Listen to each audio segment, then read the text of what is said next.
Olá, graça e paz do Senhor Jesus seja com todos nós. Uma ótima quarta-feira para todos. Hoje é dia 7 de abril de 2021. Bom, nessa quarta-feira, dando um bom dia para todos vocês que já estão aí conectados para o nosso devocional diário, vamos dar sequência nessa quarta-feira à nossa maratona de leitura bíblica. Estamos lendo o livro de Josué, dentro aí dessa nossa disposição de ler toda a Bíblia. Vamos ler então o livro de Josué. Hoje nós já vamos avançar um pouco mais e nós vamos falar dos capítulos 7 até o capítulo de número 10. Então, se você não leu, leia esses capítulos depois com calma e você vai realmente se impactar com tudo aquilo que Deus está fazendo. Lembra que a maratona é o povo de Deus, porque nós vamos estudar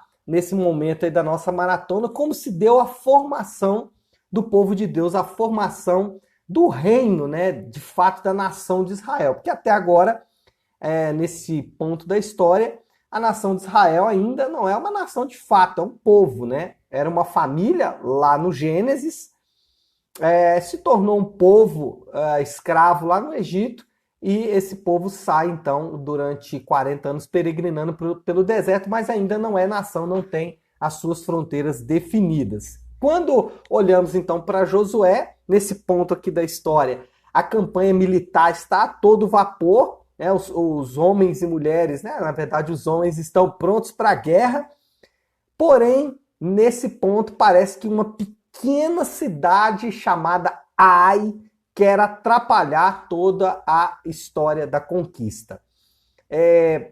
Para explicar o que nós vamos meditar nessa manhã, nós vamos precisar voltar um pouquinho para ontem. Lembra que ontem a primeira cidade conquistada foi Jericó, e Jericó tinha uma característica singular.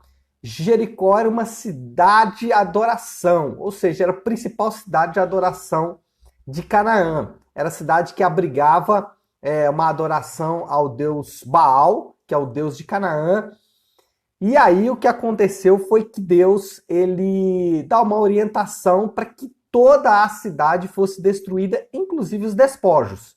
Então, essa é uma informação importante. Por quê?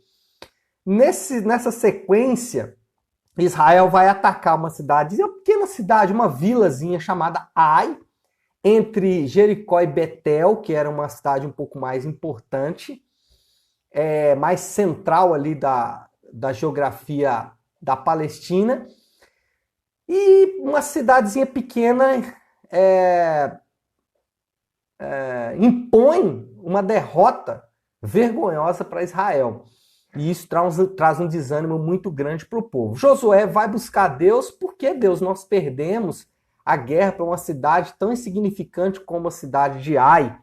E aí Deus diz, olha, tem pecado no meio do povo. E aí Josué, então, santifica o povo, né? E esse é o tema, inclusive, do devocional, santifiquem-se para amanhã. Lembra que no Antigo Testamento, para entrar na presença de Deus, tinha que ter toda uma cerimônia, e hoje nós não precisamos, não porque não precisa ter a cerimônia, né? Mas porque parece que Deus mudou, né? O Deus do Antigo Testamento é diferente. Não, hoje ainda precisa da cerimônia. A questão é que Jesus ele faz essa cerimônia por nós. Ele se purifica em nosso lugar. Mas voltando aqui para Josué, eles se santificam então, e no dia seguinte Deus mostra o porquê que Ai, uma pequena vila, impôs uma derrota militar vergonhosa para Israel, porque havia um pecado no meio do povo, pecado de um homem chamado Acã. E aí, quando eles vão investigar, descobrem que Acã levou alguns itens de adoração ele levou para ele, né? Ele resgatou, quando Deus tinha dito para destruir tudo, ele ficou com algumas coisas ali que tinham valores não muito altos, uma quantidade de prata, uma quantidade de ouro e uma capa babilônica. Levou e se enterrou, olha só que interessante. Ele levou e nem pôde usar, ele levou e enterrou. E isso trouxe então essa derrota, foi causada pelo pecado de Acã. Aqui a gente tem um primeiro contraste que é entre esse homem Acã, que com uma atitude dele trouxe derrota para toda a nação. Aqui existe uma sutileza, né? Lembra que o pecado de Adão trouxe consequências para toda a humanidade. Domingo eu falei sobre isso, né? A prova de que todos pecaram é a morte, né? Todos os homens morrem porque Adão pecou. Mas aqui existe uma pequena lembrança aí do fato de que por causa de um pecado de uma pessoa, todos pecaram. O que aprendemos então com a história de Acã? Esse homem que pega ali essas coisas que não deviam pegar e leva para dentro da sua barraca. Primeiro, aprendemos a letalidade do pecado. Nós estamos vivendo uma geração que ela é inconsequente com relação ao pecado. Então a gente está precisando ensinar novamente, e aí eu falo como pastor, né? A gente está precisando ensinar novamente para as pessoas o quanto o pecado é destrutivo, o quanto tomar atitudes sem pensar, o quanto tomar atitudes contra a palavra de Deus pode trazer consequências graves. Eu sei que esse não é um discurso bom para um devocional de quarta-feira de manhã, mas é um discurso necessário, é um remédio necessário, é amargo, mas é necessário. Nós estamos mudando e a nossa geração mudou o nome de pecado para outros termos que são mais confortáveis. Por exemplo, pecado virou crime. E quando o pecado virou crime, quem trata de crime é o Estado. Então eu deixo para o Estado tratar do crime. Eu não estou dizendo que o Estado não tem que tratar o crime. Biblicamente, essa é uma das funções do Estado. Outro problema é que o pecado virou doença. Então eu tenho uma doença. Eu não trato mais do pecado com arrependimento, mas eu trato do pecado com remédio. Ou o pecado ele virou problema social. E aí eu trato o problema social transferindo para o outro, né? Então o problema não sou eu, são os brasileiros, né? Então mudar o nome de pecado nessa geração nossa, né? Na minha geração, eu faço isso, nós fazemos, isso traz consequências gravíssimas.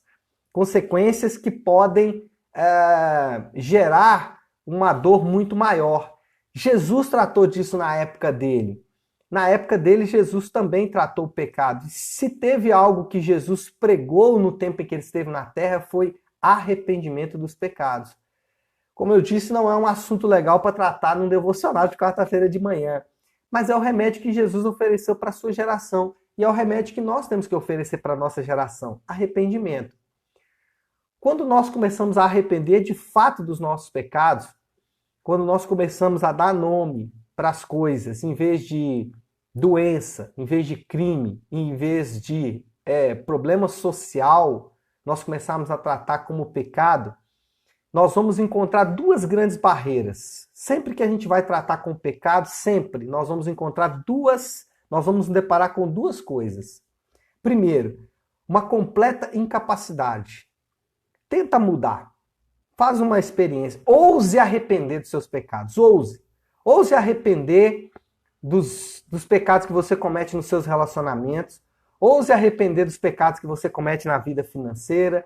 Ouse arrepender dos pecados que você comete em todas as áreas da sua vida. Você vai perceber, primeiro, uma grande incapacidade. Você até muda exteriormente, mas interiormente ele está lá, está agarrado no seu coração. E a segunda coisa que nós vamos nos deparar quando ousamos arrepender é com o poder de Deus. O que é o poder de Deus? Na Bíblia, o poder de Deus é a intervenção divina. Ouse arrepender e você vai perceber Deus intervindo de forma muito efetiva na sua vida. Você vai perceber Deus mudando completamente o seu coração. Quando você, de fato, começar a arrepender-se dos seus pecados, quando você parar de colocar a culpa nas outras pessoas, a culpa na sociedade, a culpa na doença, quando você falar, não, o problema são os meus pecados, o problema é a capa babilônica que está escondida dentro da minha da minha barraca. O problema é que eu estou carregando a marca de Acã. Fala isso. Comece a fazer isso. Você vai ver duas coisas. O quanto esse pecado está enraizado no seu coração. O quanto o amor ao dinheiro, o amor ao sexo, o quanto a rebeldia, o quanto a incredulidade está agarrado no seu coração. Mas também você vai perceber o quanto Deus é poderoso para ir dentro do seu coração e arrancar o pecado pela raiz.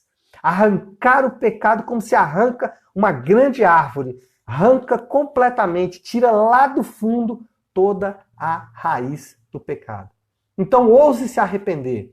E você vai se deparar com essas duas coisas. Primeiro, uma completa incapacidade. E segundo, você também vai se deparar com uma intervenção. Que na Bíblia, o poder de Deus é a capacidade de Deus intervir na minha e na sua vida. Em segundo lugar, o que aprendemos com a história de Acã? Se em primeiro lugar aprendemos a letalidade do pecado, quanto o pecado é letal, segundo, nós aprendemos o amor de Deus para com o seu povo. Quando nós enxergamos e quando a gente vê o pecado, especialmente ligado a uma nação, a um povo, nós também vamos perceber que Deus, ele ama esse povo. Por que Deus fez tudo o que fez com a nação de Israel? Por que Deus foi tão paciente? Por que Deus foi tão severo às vezes? Por que Deus foi tão duro às vezes? Porque Deus estava demonstrando o seu amor. O que aconteceu com Acã? Acã foi apedrejado, Acã morreu. E aí você diz, nossa, mas é muito severa a punição, não é não? Bom, isso mostra que Deus não queria deixar o povo entregue aos seus próprios prazeres. Alguém disse, e disse muito bem, que o sofrimento é a trombeta de Deus. O sofrimento é Deus nos alertando que precisamos fazer alguma coisa, que precisamos mudar alguma coisa em nossas vidas. O sofrimento, ele funciona como uma disciplina do Senhor. E a disciplina de Deus é a maior prova do seu amor. Irmãos, precisamos aprender isso. Às vezes aprendemos isso a duras penas. Aprendemos que a disciplina de Deus, ela não é ruim. Hebreus vai falar sobre um Deus que ama, é um Deus que disciplina. Então, o que você precisa entender nessa manhã, e eu preciso entender, nós precisamos entender, é que o sofrimento e a disciplina, elas funcionam como uma forma de trazer-nos de volta para Deus. Então, para finalizarmos aí o nosso devocional de hoje, o que aprendemos com Acã, em segundo lugar, é que Deus ama profundamente o seu povo, ama tanto que disciplina aqueles que ama. Então, se você está enfrentando uma dor, uma dificuldade nessa manhã, eu poderia te dar uma esperança falsa e dizer para você assim, olha, continue confiando em Deus que tudo vai mudar. De fato, isso acontece. Porém, biblicamente falando, o que eu quero dizer para você é o seguinte, talvez esse sofrimento e esse revés na sua vida seja Deus dizendo que precisa mudar algumas coisas aí dentro de você. Talvez esse sofrimento, essa dor que você está sentindo, eles são didáticos para que você possa de fato mudar a sua vida, não mudar exteriormente, não mudar de religião, não mudar de práticas apenas religiosas, orar mais, ler mais a Bíblia, tudo isso é importante. Mas o que de fato Deus está propondo para você nessa manhã é uma mudança radical de vida, é uma mudança de coração. Então, o que aprendemos aqui com o nosso amigo Acã é que pior do que uma falta de esperança, pior do que uma esperança que não existe. E esses dias são dias em que as pessoas têm buscado esperança. E talvez muitos abraçam a esperança mais fácil, que é a esperança retórica. Qual é a esperança retórica? É a esperança da fala. Olha, vai dar tudo certo, vai ficar tudo bem, aqui tem um versículo. Irmãos, rechear a maldade com versículos bíblicos não significa que estamos sendo bíblicos. Então, qual é a verdadeira esperança, Pastor Léo, de forma prática e objetiva? Primeiro, reconhecer os seus pecados. Isso nem sempre é fácil. Isso requer muita meditação. Isso requer muito choro às vezes. Isso requer reconhecimento de práticas, atitudes do coração que estão lá dentro fundo. E segundo, o que requer uma busca verdadeira, de fato, com o coração aberto, com o coração disposto, buscar ao Senhor para que o Senhor transforme o seu coração. Buscar verdadeiramente, não como religioso, mas buscar verdadeiramente.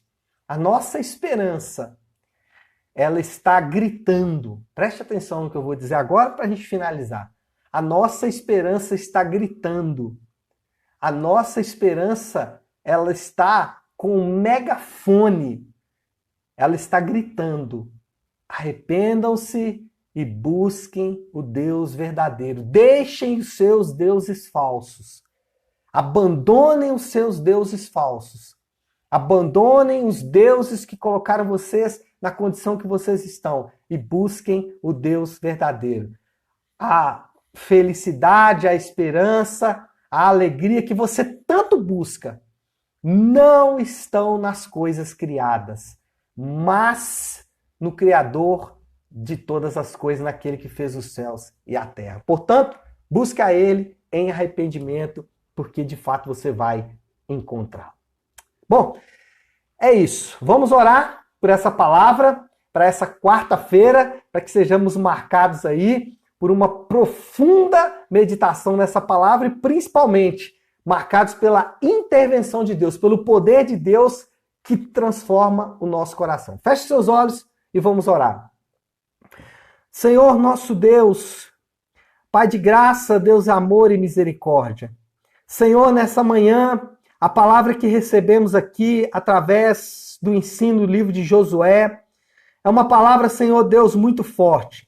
Mas também, Senhor Deus, é uma palavra que nos lembra do teu grande amor. Senhor Deus, nós precisamos recordar sempre do teu caráter, Pai. O teu caráter, ele representa tudo aquilo que o Senhor, Pai, é na sua essência. O seu amor, a sua misericórdia, a sua graça.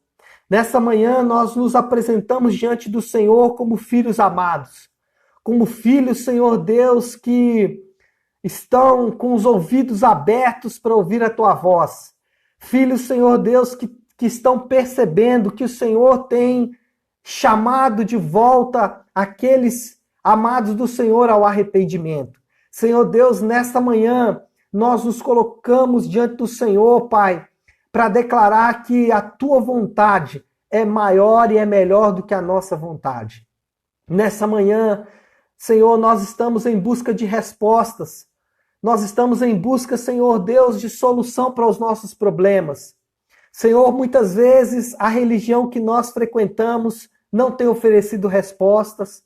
Senhor, muitas vezes a igreja que frequentamos não tem proposto essas respostas. Senhor, muitas vezes, Pai, a sociedade em que nós vivemos, o governo, as universidades, a medicina, nenhum deles tem respondido, Senhor Deus, as perguntas do nosso coração. Mas nessa manhã, Pai, o Senhor propõe uma resposta que muitas vezes não é a resposta que gostaríamos de ouvir, mas é a resposta que o Senhor mesmo deu para pessoas que viviam a mesma inquietação quando o Senhor esteve aqui. Senhor Deus, a resposta do Senhor é: arrependam-se, creiam no Senhor. Por isso, Pai, nessa manhã, de forma muito especial, eu abro mão dos meus deuses. Senhor Deus, eu me cansei, Pai, de tentar buscar resposta em deuses falsos, em buscar, Senhor Deus, satisfação naqueles deuses que não me trariam satisfação.